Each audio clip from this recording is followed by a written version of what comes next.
Welcome to Africadeo, the educational platform dedicated to the full history of Africa. Here, every story reveals a truth, every image revives a memory, and every episode takes you deep into the civilizations that shaped humanity. Get ready to discover Africa like never before. Feel free to like the video, and if you're new to the channel, don't forget to subscribe and activate the notification bell so you don't miss any of our upcoming videos. Nefertiti and Hatshepsut, two African queens who ruled as pharaohs, Nefertiti and Hatshepsut. Two names that stand proudly in world history as symbols of rare, undeniable female power. Two African queens who, in a world dominated by male pharaohs, broke every rule and left an unforgettable legacy on ancient Egypt. Their reigns, separated by nearly 1,000 years, tell the same truth, that visionary women once ruled one of the greatest empires on earth with authority, brilliance, and absolute legitimacy. Hatshepsut, the earliest of the two, was born in the 15th century BCE during the glorious 18th dynasty. Daughter of a pharaoh and royal wife, she could have remained in the traditional role of queen consort, but when Thutmose II died, leaving behind a child too young to rule, Hatshepsut refused to serve merely as regent. She took a bold step. She proclaimed herself Pharaoh, the highest title of the Egyptian state, reserved exclusively for men. To affirm her authority, she adopted royal symbols, including the ceremonial false beard, not to imitate a man, but to assert her right to rule as sovereign. Under her leadership, Egypt entered a period of prosperity and stability. Hatshepsut expanded trade, opened routes across the Red Sea, and revived the legendary expedition to Punt, bringing back gold, incense, and exotic treasures. She launched ambitious construction projects, including her masterpiece, the mortuary temple of el-Bahari, one of the architectural wonders of the New Kingdom. Hatshepsut was not simply a queen who ruled, she was one of the most successful pharaohs in Egyptian history. Centuries later, another woman would leave an equally powerful mark along the Nile, Nefertiti. Known worldwide for her iconic beauty, Nefertiti was far more than a royal figurehead. She was a political partner, a religious leader, and a central force during one of Egypt's most dramatic transformations.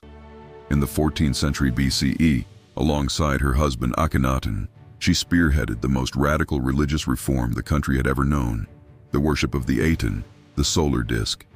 Nefertiti appears in countless official scenes standing beside the king, not behind him.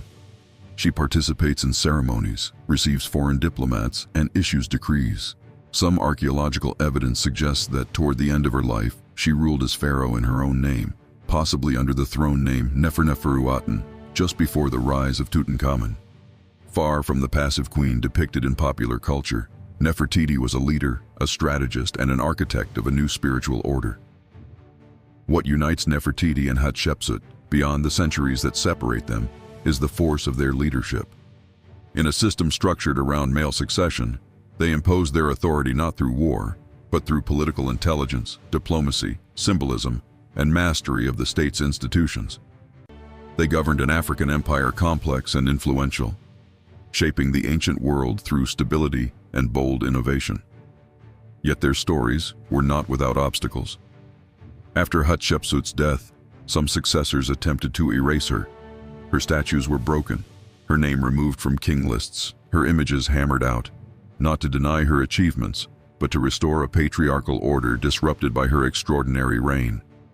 Nefertiti, too, suffered from the turmoil of the Amarna period, her legacy blurred by political struggles and abrupt changes in leadership.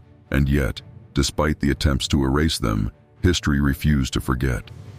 Hatshepsut's monuments remain standing, monumental and majestic.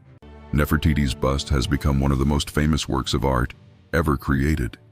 Their stories resurface, stronger than before, reminding the world that two African women once held the highest throne in the Nile Valley.